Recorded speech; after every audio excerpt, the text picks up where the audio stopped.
Good morning, everybody. Welcome back. It is Saturday, September 28th, and we are happy to have you here on the Real Estate Radio Show. Remember, we are broadcasting live on Facebook, YouTube, and LinkedIn, so join in if you can. And if you can't, you'll find the recording there throughout the week. So we're happy to have you here. My name is Larry Shakman. I am, of course, the real estate therapist here in Naperville, Illinois, serving the Chicagoland metro area. Our group, Lux Group at LPT Realty, pretty much services the entire Chicago metro area. So that includes all 5 collar counties, and of course, would include the city of Chicago as well, and the great city of Naperville here and the western suburbs. So thanks for joining us. We have a lot to talk about today. Now, I think we're going to be joined by George McCleary. I'm not sure if George, I think he may have had something come up. So if he can't make it today, we will reschedule with George. However, George is the title theft expert. So what is a title theft expert? How can your title be stolen? Well, actually, it happens every day. And not only can your property be stolen through title theft, and it's really a nightmare to unwind that once that happens, but also if you're an investor and you have a vacant property and somebody moves into that property, and you don't find out about it for whatever reason, for however length of time, potentially they could take that property over, and legally you will have to remove them through the court system. So that could be a nightmare too. Believe me, as the largest REO broker in Illinois throughout that entire foreclosure mess, we had a lot of squatter situations, not many that we had to take to court, but we did have several that we had to, ask politely to leave, or had to give them assistance leaving.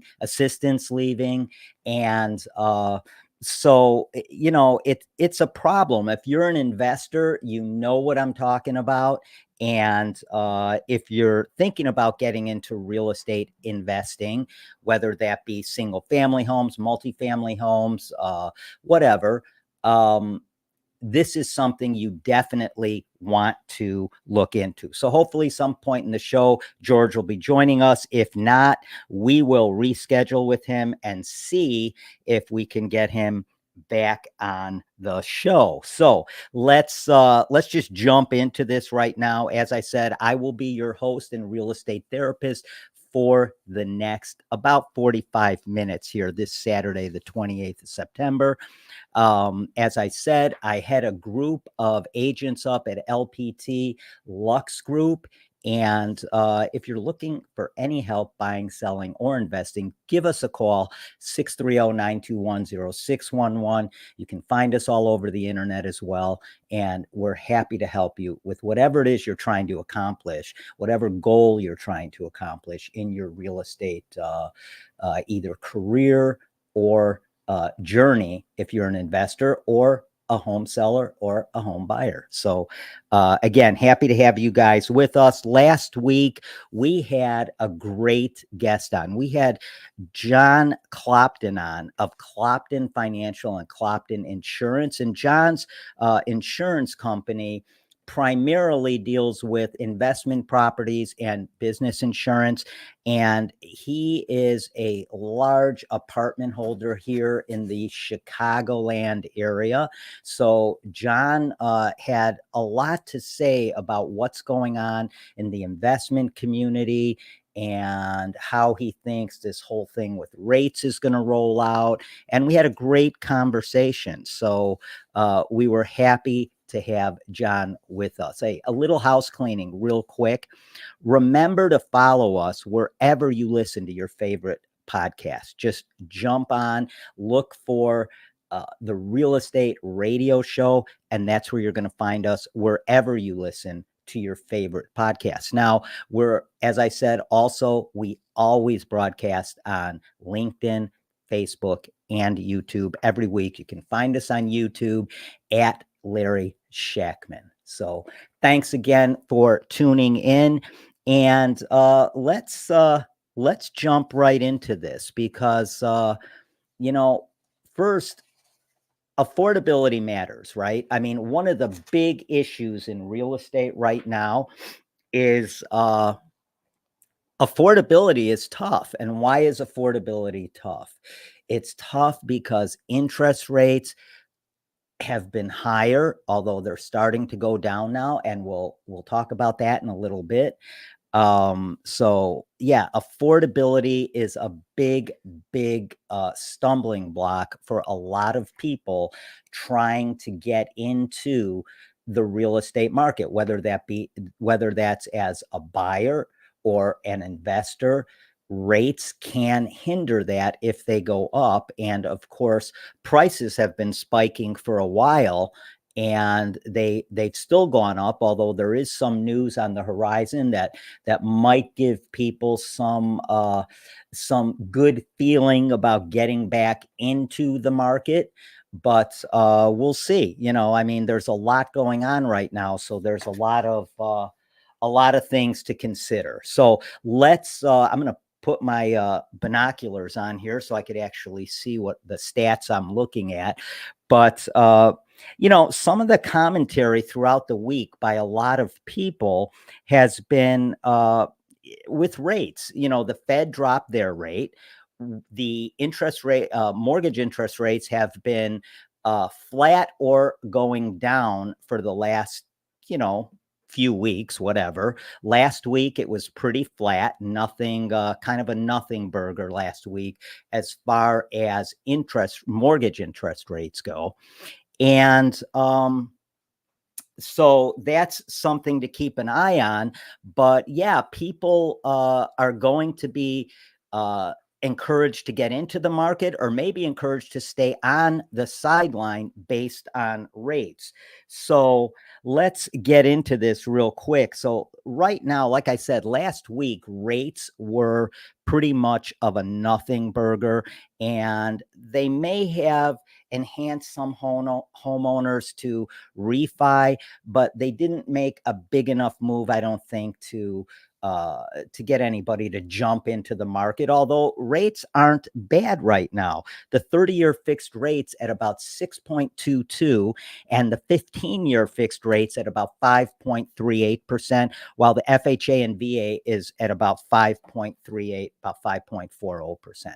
So not bad. Not bad. We're not looking at those crazy inflated rates that we had a while back. It's starting to flatten and even go down. So that's, we can keep our fingers crossed and hope that encourages some people to jump back into the real estate market. Maybe some buyers that are sitting on the sidelines are going to jump back into the market. Maybe some sellers will think about putting their homes on the market now that move isn't going to be so expensive to make because of higher rates and prices that have gone through the roof in recent months.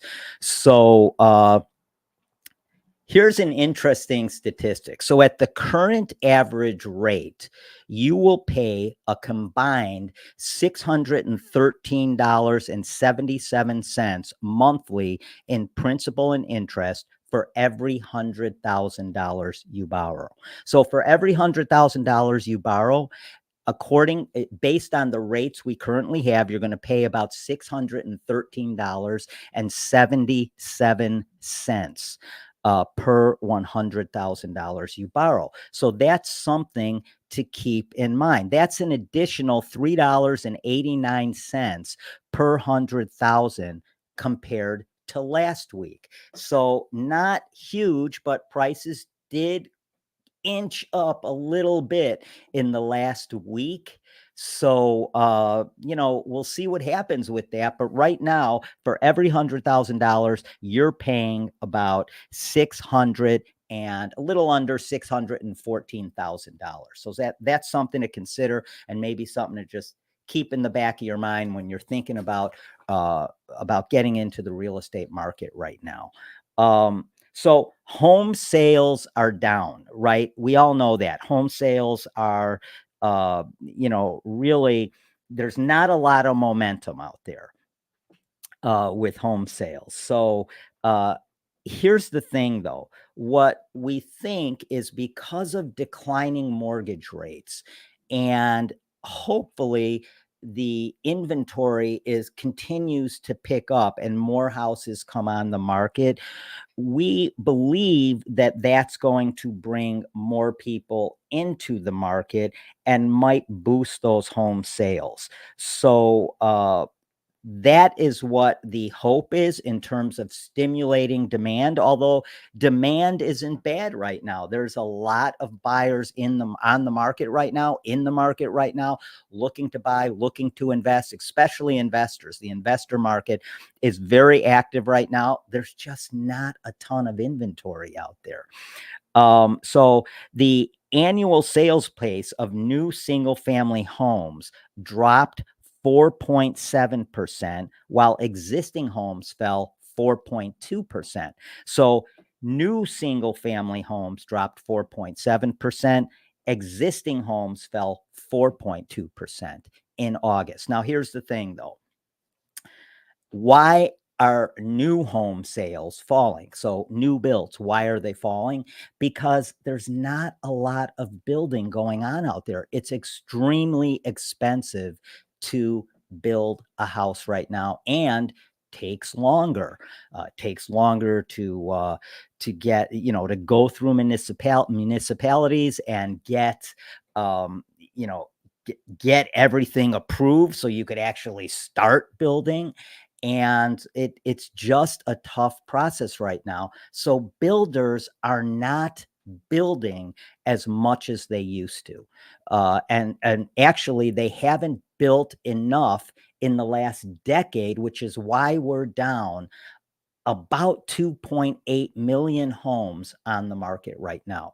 If we were at a normal world right now in the real estate industry, we would have an additional 2.5 to 2.8 million homes on the market. So that's where a lot of the problem is, in terms of home sales being down and in terms of just a slower moving market. So let's look at inventory now, because inventory is actually rising. And that's a good thing, because it means that people are going to have more opportunities to find that dream home, to find that forever home, or find that first time home buyer home to get you into the market and start your journey in home ownership. So inventory is rising. The inventory of new homes increased in August by $467,000, rising back to levels not seen since 2008. So that's a big deal, because that's the other thing. In order to get sellers to come off the sidelines and put their house on the market and look for that new house, whether they're, moving down, whether they're moving up into a bigger house, whether you're, whatever it is, in order to get them back on back in the game here, one of the things that's going to really, really matter, or I should say, to get buyers back in the game here, we need sellers to put their house on the market, right? And that is a big deal. So inventory increasing 467,000, rising back to levels not seen since 2008 is a huge deal, because that's going to give buyers more chance to get that home they're looking for. But also, with more inventory, it gives sellers more of an opportunity to put their house back on the market, because it gives them more inventory more choices to actually make that move. It's hard to make a move if there's nothing to buy. right? So we'll see what happens with that. But that is a really good indication. The total housing inventory at the end of August was 1.35 million units. That was up about 0.7% from July, which was at about 22.7%. So all looks good as far as inventory going up right now. And in some states like Florida, inventory is going through the roof. So the unsold inventory sits at about and remember, these stats that we're going over right now. These are national stats. We want to keep in mind that all real estate is local. All real estate is local. So it's important to keep that in mind, because these stats might make perfect sense to you where you're sitting, but somebody else may be listening that's in a super hot market where there's lots of inventory and properties flying off the market, high buyer demand. Every market is different. Every local market is different. Real estate is local. And we always want to keep that in mind when we're going over these stats. So yes, inventory is rising. It's back to levels last not seen since 2008. That's all great. Keep in mind, it is local. So as I was saying, total housing inventory at the end of August was 1.35 million units. That was up 0.7% from July, which was 22.7%, or 22.7% from 1 year ago. And 1 year ago, we had 1.1 million homes on the market. Now we have 1.35 million homes on the market. All good news as far as inventory goes. So our unsold inventory, as I stated, sits at about 4.2 months supply at the current sales pace. So that means we have 4.2 months of homes on the market to sell. That's up from 4.1 months in July and 3.3 months in August of 2023. So in August of 2023, 1 year ago, we had 3.3 months of inventory on the market. Right now, we are sitting at 4.2 months. So that's all good news. That's, listen, we can't get to where we want to be until we're moving in the right direction. And for a long time, we were not moving in the right direction. Well, now we're moving in the right direction. So that's a good sign. And it's something we can only hope is going to continue. So inventory, good. Home sales down, inventory rising. That's a good thing. So let's talk about confidence now. So, consumers driven by concerns about jobs and inflation, and we're going to get to that in a second too. The monthly Conference Board surveys consumer confidence, and in September, it's marking its most significant decline in over 3 years. Now, here's something I find a little surprising about that. Consumers are still out there spending. They're still out there making purchases and spending money, and probably too much money on their credit cards. But yeah, confidence is down among consumers, but let's just touch on inflation a little bit, because this all affects the real estate market. So let's talk about inflation. Inflation is at about 2.5% right now. So guys, we went from 9% a couple of years ago to 2.5% inflation. That's huge, right? I mean, that's a big, big deal. So we're about 0.5% away from the Fed's target annual percentage rate when it comes to inflation, and that is 2%. Right now, we're at about 2.5%. We've come down from almost 9% a couple of years ago. So that's a very big deal. So it kind of surprises me about consumer confidence. But the thing about consumer confidence is when you go to the grocery store, prices are still high. So that is something that people are still feeling the pinch on, and hopefully that is not the case for long, and these prices start coming down. So let's talk about buyers a little bit, because you would think with rates now at about 6.2 for a 30-year fixed, and about 5.4 for an FHA or VA, you would think buyers would be flooding the market, right? But they're not. I think one of the reasons buyers are not flooding the market right now is really simple. They're waiting. They're sitting on the sidelines, and listen, we're anticipating another Fed drop in December, possibly another 50 basis point drop or 0.5% drop again in the Fed rate. Will that happen? If it does, will it spur lower interest rates? Will interest rates continue to come down, anticipating that in the run up to that? Who knows? All of this is speculation. And I think that's why buyers are kind of sitting on the sidelines right now in a lot of cases and in a lot of markets, where they are just kind of sitting back and looking at everything, taking everything in: Fed rate, interest rate, inventory, uh, all the geopolitics going on right now, presidential election coming up. All kinds of weird things happen when we're in the midst of a political campaigns, particularly a presidential campaign. So yeah, I think buyers are just sitting on the sidelines right now and just kind of waiting it out, for lack of a better way of putting it. And honestly, that's not always a good thing to do. Waiting out the market is normally, pretty much in any market, is going to lose you money. So when the time is right, you got to strike.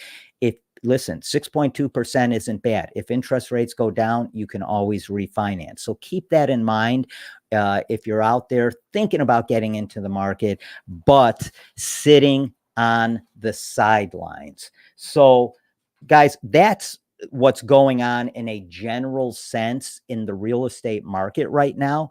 And but what I want to get into a little bit before we wrap it up today is affordability, because affordability matters, right? So here's the thing about affordability.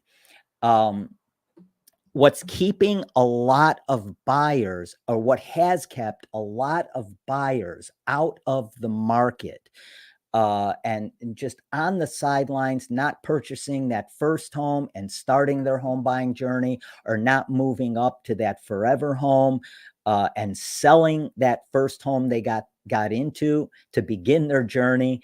What's keeping them on the sidelines is affordability, and in some cases, inventory and lack of inventory. There's just not a lot of choices out there. But let's take a look at affordability now, because there's actually some good news on the horizon. So for the first time since June of 2020, the annual income needed to buy the median priced home has actually declined.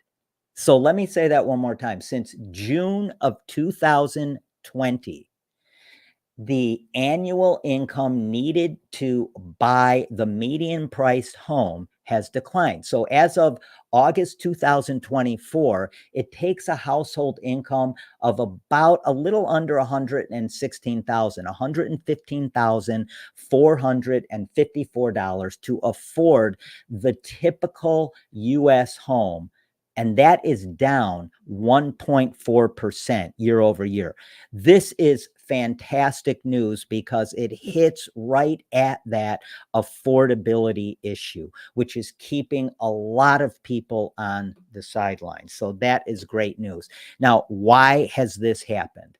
The reason this has happened is largely due to falling mortgage rates, obviously, and also there's more inventory coming on the market. So when more inventory comes on the market, buyers have more choices. That also can tend to put downward pressure on pricing. So, but it's largely due to mortgage rates coming down and just making it more affordable. And I think that trend is going to continue. I think we're going to see mortgage rates continue to drop. So that's something that we definitely want to keep an eye on. Now, the in about the top, well, in the top 50 metro areas, many cities in Texas, Florida, California, and some other states saw flat or decreasing home values. So that is also lending to the reason why affordability is maybe getting a little better for home buyers and for sellers that want to move up. So that's the good news. Here's the, I'm not going to say not so good news because it's good news for sellers, but prices are still rising, guys. They're up 3% year over year. And frankly, depending on what you read and who you're listening to, they're up anywhere from 3 to 4.6% year over year to a median of $433,229.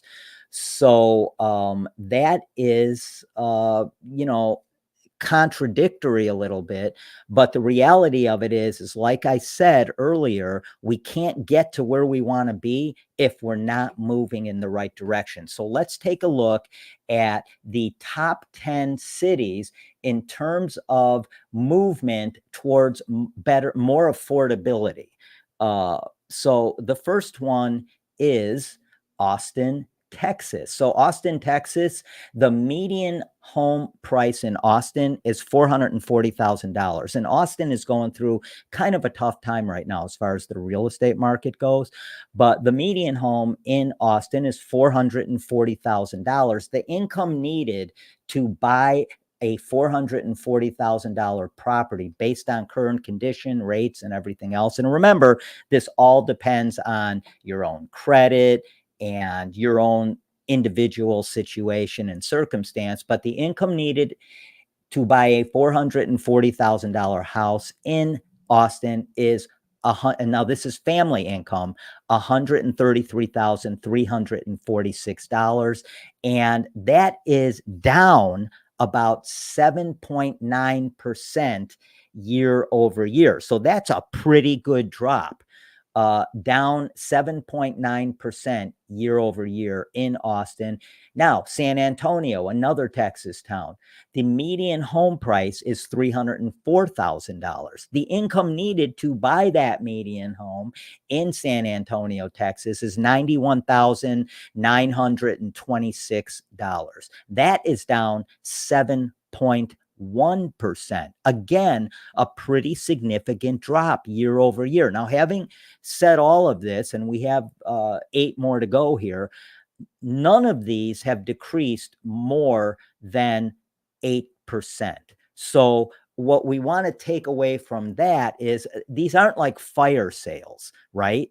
It's just the fact that it takes less money to buy those houses now than it did last year because of rates and because of the dynamics that we're dealing with right now in the real estate industry. So San Francisco, all right, here's a good one. So the median, check this out. The median home price in San Francisco is $1,450,000. $1,450,000. That's the median home price in San Francisco. The income needed to buy that property is $381,265. That has gone down 6.2% year over year.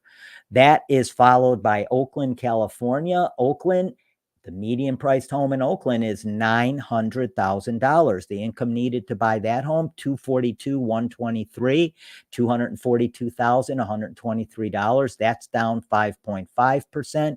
In Fort Worth, Texas, the median home price is $353,000 with the income needed to purchase that home being $105,887, down 5.2%. In Nashville, Music City, Nashville, average, the median home cost is $455,000, and the income needed to buy that home is $116,322, down 4.8%.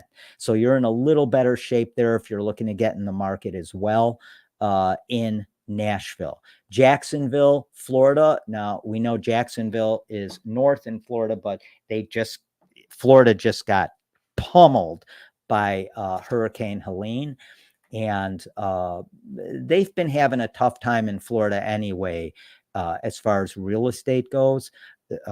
Inventory has just flooded the market there, and I think that's going to continue to happen.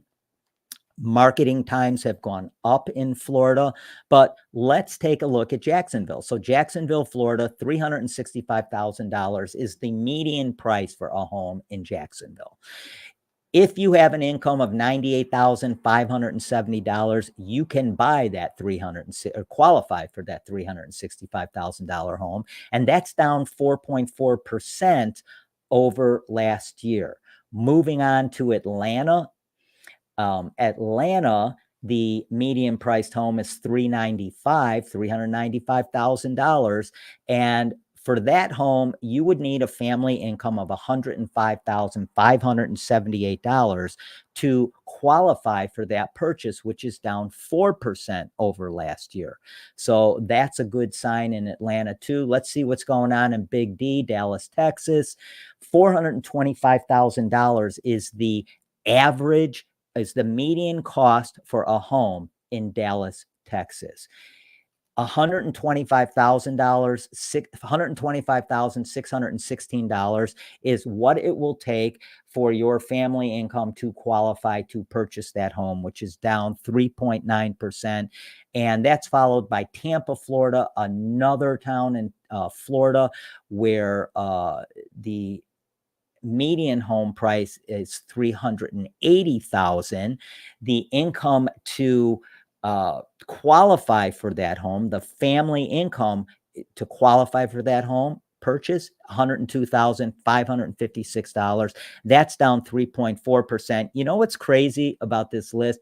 You remember, some of you listening probably remember way back when making $100,000 a year was like, wow, you've made it, right?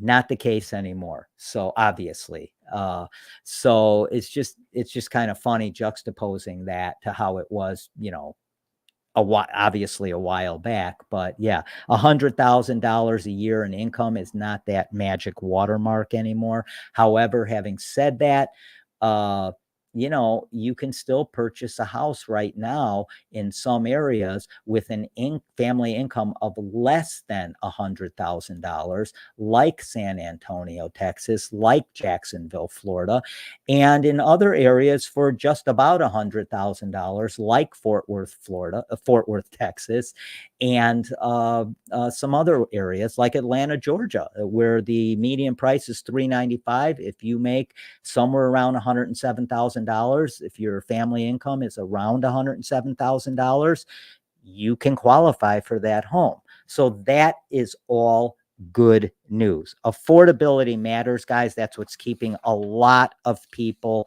out of the market.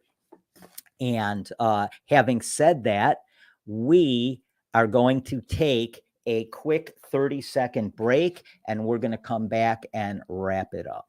Welcome back to Real Estate Radio, sponsored in part by TrustedAgentUSA.com, the ultimate real estate matchmaker, saving you thousands. Now back to Larry, the real estate therapist.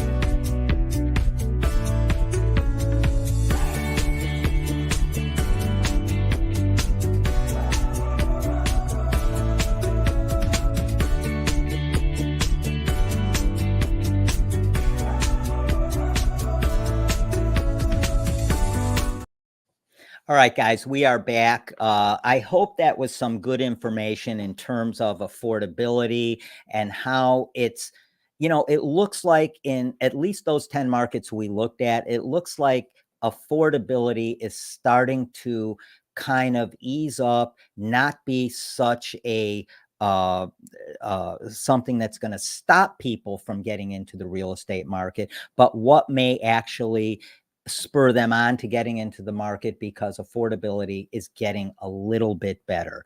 And like we mentioned, that's as a result of some downward pressure on home prices and also obviously interest rates going down. So homes are becoming more affordable. Let's hope that trend continues. And let's hope rates continue to go down, because that's going to bring more buyers into the market. That's going to get more homes on the market, because sellers are going to feel a little more confident going out there and looking for that next home. And so all of this kind of plays off of one another. Having said that, I hope you guys have a great weekend. We are just speeding obviously out of summer. Weather's changing here in Chicago Metro and in probably some of the areas you are. So you guys have a great weekend. We are going to see you next Saturday at 9 o'clock and for another episode of the Real Estate Radio Show. If you guys have any questions or topics that you'd like us to talk about, just text us at 630-921-0611, and we are happy to talk about all those subjects. You guys have a great weekend. Thanks for joining us on the Real Estate Radio Show. My name's Larry Shakman. I am the real estate therapist, and we will see you next Saturday. Thanks for joining us on Real Estate Radio with your host, Larry Shakman, the real estate therapist and top producing broker. Now, go to trustedagentUSA.com and save thousands when you sell, buy, or invest. Illinois license number 475145795. Tune in next week for the ultimate real estate radio experience.